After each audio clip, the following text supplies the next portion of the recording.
Quand la vitesse approche de la lumière, la quantité de mouvement doit être plus infinie. Ce qui signifie, dans ce cas-là, que lorsque t deviendra très grand, la vitesse s'approchera de la vitesse de la lumière, mais évidemment sans jamais l'atteindre. C'est pour ça qu'on dit que la vitesse de la lumière est une vitesse limite. Un corps peut toujours s'en approcher, il ne l'atteindra jamais. D'ailleurs, c'est très clair avec une autre formule. C'est limite en bas. V est égal à U plus V' sur 1 plus UV' sur C au carré. Bon, c'est très simple. Si on prend un corps qui se déplace à la vitesse V' dans ce référentiel, sa vitesse dans celui-là ne sera pas U plus V', U plus V', comme on l'a vu ici, mais U plus V' sur 1 plus UV' sur C au carré.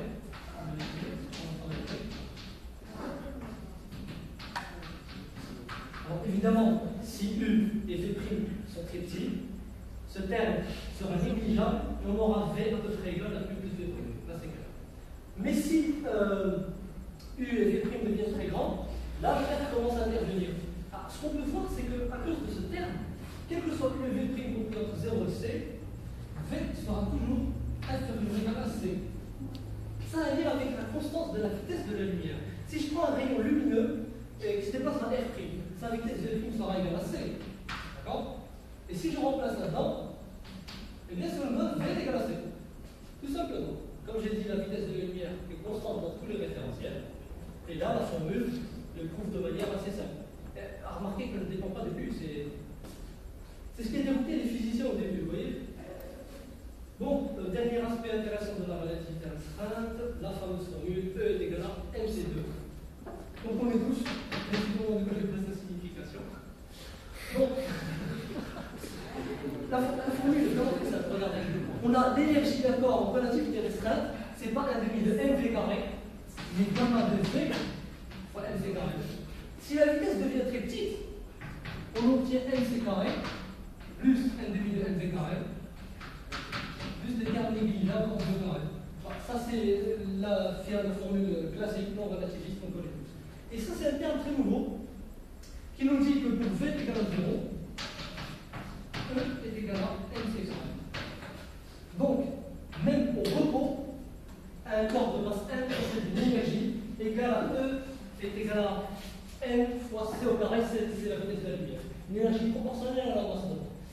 Cette formule nous dit tout simplement que l'énergie et la masse sont équivalentes. Ce n'est pas équivalent, c'est pas clair en premier abord.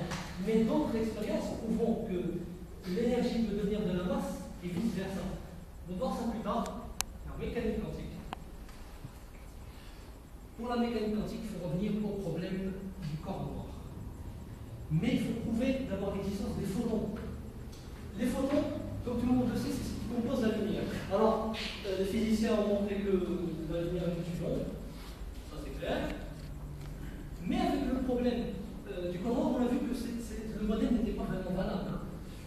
Parce que si on supposait que c'était une onde, alors effectivement, on obtenait cette courbe rouge, je disais, qui dit que l'énergie contenue dans n'importe quel rayonnement lumineux est infinie, ce qui est absurde.